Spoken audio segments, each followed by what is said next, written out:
Okay, so Stuart, just debriefing quickly on Braintree, what did you sort of assess coming out of that game heading into obviously this weekend? Look, I think the character that we've shown, you really learn from the group in performances like that, and I think that was the biggest learning for us. The character and the togetherness within the group was really pleasing.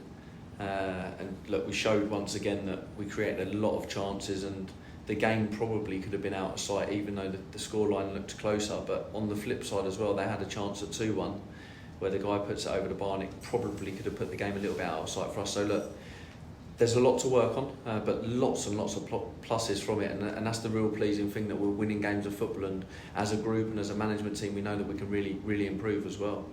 And I guess in a game like that, what is it like to learn about your team and your squad in comparison to, say, a Yeovil game that we had a couple of weeks ago?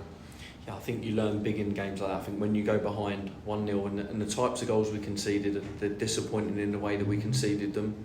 We know that collectively, and it's a bit frustrating in the way that we did, but we've worked really hard on the training ground and kind of tweaked a few things in the setup that we hadn't had a chance to work on. So look, as a management team, the goals that we conceded, we take full responsibility in the way that we conceded them, because it's something that, you know, there's a lot of detail we're trying to get into the group, and the way that we want to defend throws in the final third and stuff. So we take responsibility for that. But the character that the lads have shown to go 2-0 down and keep going all the way to the end, and I believe it's like the best way of winning a game of football, to get that injury time winner. And I guess at 2-0 down, it's so easy, I guess, to, you know, for everyone's heads to drop, you know, whether that be from the crowd, from yourselves, or even from the players. So what is it like to try and re-energise that spirit? Obviously Alex Hunt's goal kind of spurred us on to the rest of the game. Yeah, I think the energy and the intensity that we played with all game, whether that was when it was 0-0 or 2-0, I think the intensity was brilliant from the group, and we never stopped going. We stuck to the game plan, we kept going.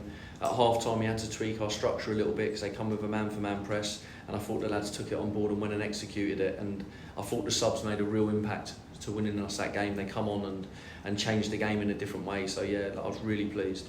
Another story coming out of that game, Greg Ollie not only just making the matchday squad, but obviously coming off the bench as well to play his part, you know, in the overall win. First appearance in 13 months.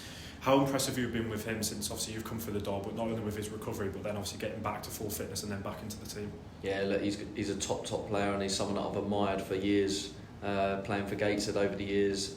I think he's going to be a huge player for us this season, and to come on and play the amount of minutes that he did, it's probably a bit more than what we probably all would have wanted, especially the medical team.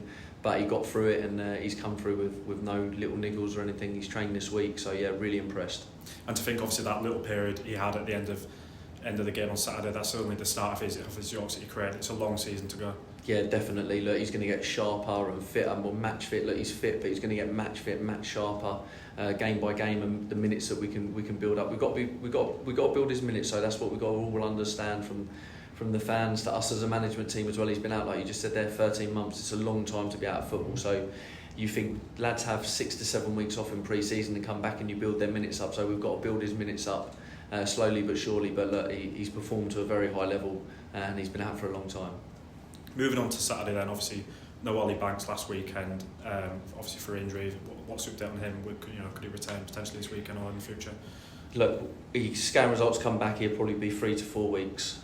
So look, it's disappointing, but also it's a plus, because it potentially could have been worse and we could have lost him for a lot longer. He's going to be a big miss. He's a big player for us, and he's shown that in the 2 games since we've been here. But look, he's brilliant about the place. He's a great pro. We know he looks after himself, so we know that that potential 4 weeks could be shorter. We've just got to make sure that when we get him back, we can try and keep him back. Obviously, Mo Federa has missed a few weeks out for injury as well at the start of this season. What's his recovery been like? Yeah, he's getting there. He's back in contact training with us now, which is really pleasing, and he's looking sharp. So it's the same again. We've just got to make sure that when we get him back, we try and keep him back on the field and on the grass, and he doesn't have any reoccurrences. Solihull, you know, sort of likewise to Yeovil and I guess Braintree in many ways have had a difficult kind of start to this season. What do you know about them, and how would you sort of preview them heading into this game? Look, I think they've really improved in the last 2 games. They've won one away at Boston, and they've drawn at home to Morecambe. They look a lot more solid. They look at the real threat on the counter. So they're going to be a tough team to play against, and it's going to be a tough test. And obviously they themselves have had a change of manager. What do you know about the system now in place in comparison to what it was at the start of the season? Yeah, they've changed their shape. They were a 5 and now they've gone to 4-3-3. So we know that potentially they're a real threat in the counter in that transition with their wingers. And they've also got really good delivery into the box, and we know they're a threat from crosses. And obviously, like you said, got a draw against Morecambe just a few days ago. One of the games of the season potentially already, 4 goals in that game for them. Again, it speaks volume of how well they can be, like you said, on the counter-attack and going forward. Yeah, definitely. Look, they're a real threat. I think that their approach might be slightly different from the home game to an away game to coming to us at York. So I think that they might have a slightly different approach. I think they will try and hit us on the counter and try and be aggressive in their first phase of press, which they've been in the last 2 games, which we expect. So we've just got to make sure that we've got a game plan that we know that they're going to come and try and get after us at the top end of the pitch in that first phase and have a way of playing through that first phase of play. And for ourselves, I guess, how important is it to stick to our game plan and not get caught up in anything? We don't want to get caught up in a game like this. Yeah, definitely. Look, every game we go into is about our structure and the way that we want to play, but we've just got to understand on the opposition's threats and weaknesses and come up with a game plan from our structure, how we can hurt them and how we can stop them hurting us. And obviously now, we've went so long without a home game, now we've got back-to-back home games. How important of a week is it to really have these, and kind of embed, to the supporters out there, how good we can be? Yeah, look, the atmosphere here against Tamworth on the Tuesday night was incredible. So we know that the fans are going to be here and going to back us, and it's going to be really hostile, and we've got to make this place a fortress. Thanks for your time, Stuart. Cheers, thanks guys.